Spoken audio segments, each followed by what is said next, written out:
घटना याच्यामध्ये घडलेल्या आहे, परंतु जनतेनं हे कबूल केलं पाहिजे की भारतीय जनता पार्टीनं या शहराला पाणी दिलं नाही, नुसत्या घोषणा दिल्या। या शहराला 1000 कोटी रुपयाच्या कर्जाच्या खाईत लोटलं, तरी जनतेनं भारतीय जनता पार्टी चॉईस केलेली आहे। आम्ही हा आमचा पराभव मान्य करत आहोत।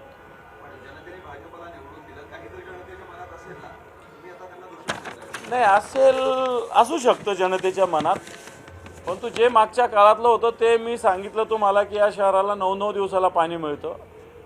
मागच्या वर्षी 365 दिवसापैकी फक्त 44 दिवस पाणी मिळालेलं आहे। या शहरात कचऱ्यापासून तर सगळ्या एजन्सी गुजरातहून येतात,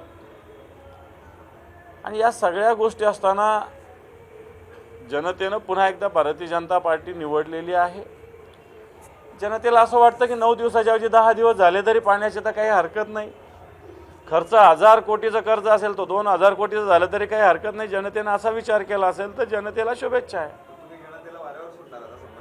आम्ही कसं काय सोडू? आम्ही शिवसेना जनतेसाठी काम करणारी संघटना आहे। जनतेला वारंवार आम्ही मुळीच सोडणार नाही, कारण शेवटी झालेल्या मतदानाचं मोठं प्रमाणसुद्धा आम्हाला आहे, कारण सगळ्यात जास्त उमेदवार आमचे होते। परंतु सत्तेपुढे शहाणपण टिकत नाही, एवढं सत्य आहे।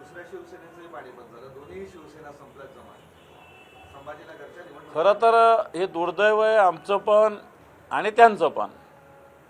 त्यांच्याकडे मोठ्या प्रमाणात सत्ता संपत्ती, इथं मोठे मंत्री पालकमंत्री आमदार सगळं असताना ते सुद्धा फार पुढे गेलेले नाही।